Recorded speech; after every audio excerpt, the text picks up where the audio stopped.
في عنا 7 أبواب بدمشق حابب نتعرف عليها.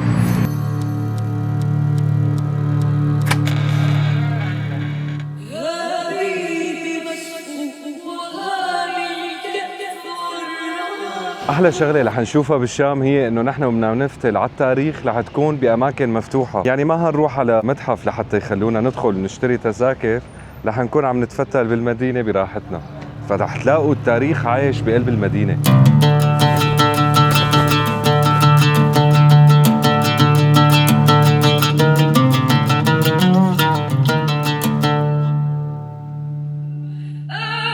دمشقي لو شرحته جسدي لسار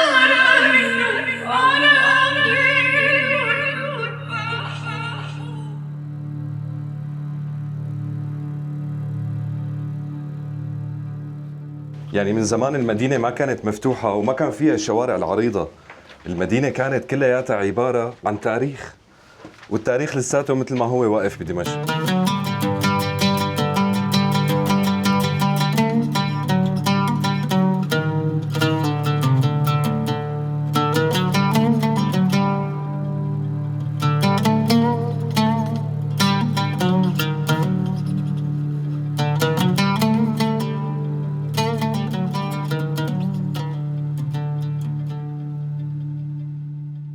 رح أبلش معكم من باب شرقي، من اسمه هذا الباب هو كان شرق السور الدمشقي.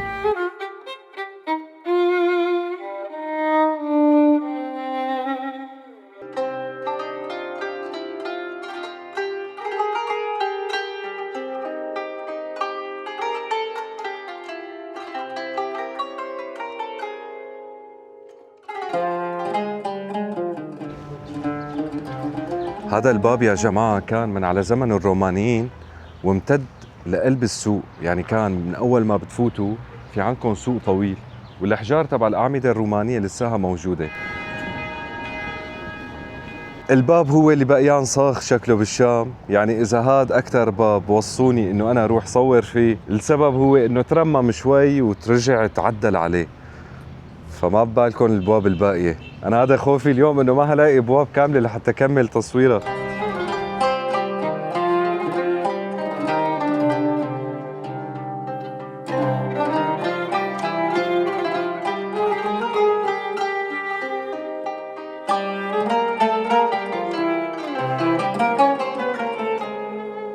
هذا الباب هو الباب الثاني بدمشق، كان اسمه باب توما، ولليوم هاد معروف الحي هون باسم باب توما. هو تسمى نسبة لقديس اسمه كان توما، فظل الاسم على اسمه، والحي هون أغلب سكانه هن من الديانة المسيحية.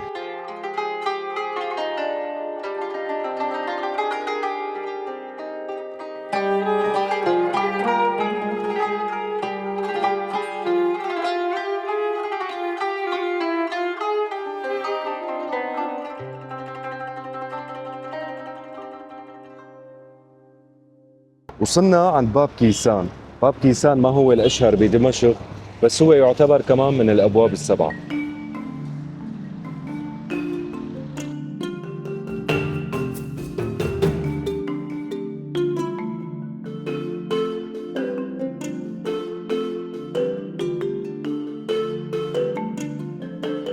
اللي أنا استنتجت لكم إياه من بعض الأبواب إنه كان في طائفتين أو دينين عايشين بهي المدينة، وكانوا لهم تاريخ سوا، يعني المسلمين لهم تاريخهم والمسيحية لهم تاريخهم.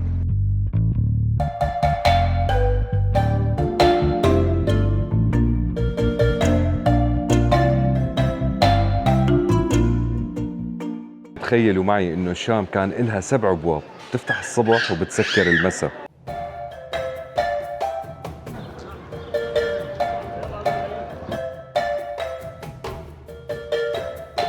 يا جماعة حارات الشام القديمة على قد ما هي حلوة، على قد ما لازم يمنعوا فيها السيارات، لأنه هيك طريق على قد السيارة ماشيين لزق الحيط يعني.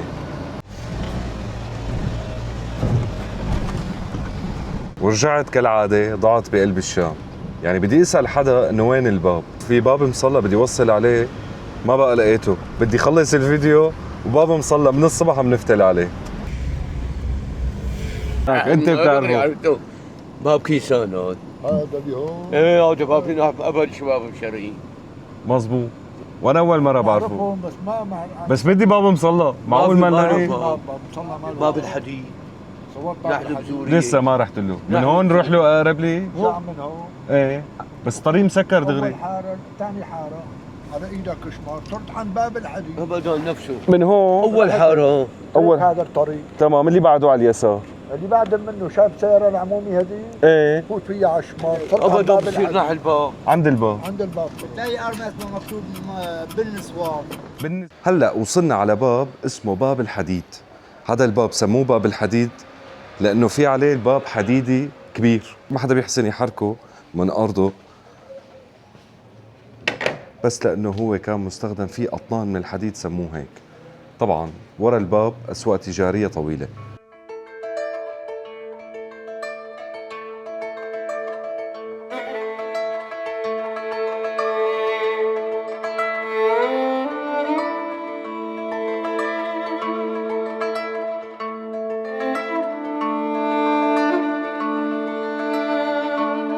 في شغله كتير حلوه بالشام بدي لكم عليها، ما في داعي تفتحوا تشات جي بي تي لانه باغلب الشوارع مثل هاد اسمه تل الحجاره، فكاتبين لكم اطلقت التسميه نسبه لكثره الحجاره المنحوته اللي كانت بهذا المكان.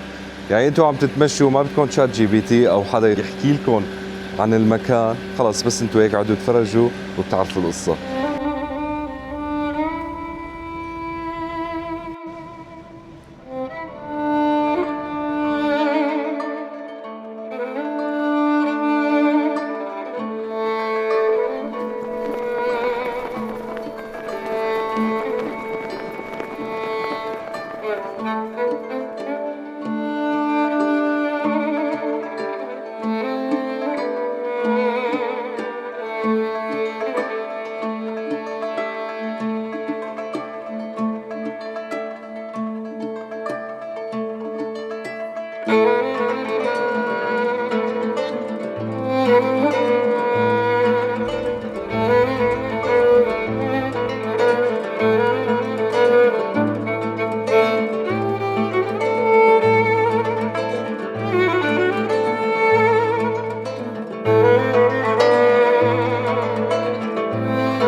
لهون بدي اختم معكم الفيديو. كان فينا اصلا لسه 3 ابواب صور لكم اياهم بس للاسف ما لقيتهم. نحن هنكمل بسلسله بسوريا وعلى بالي صورها كلياتها بشكل كامل لحتى تتعرفوا عليها منطقه منطقه. بشوفكم على خير، كان معكم خالد والسلام.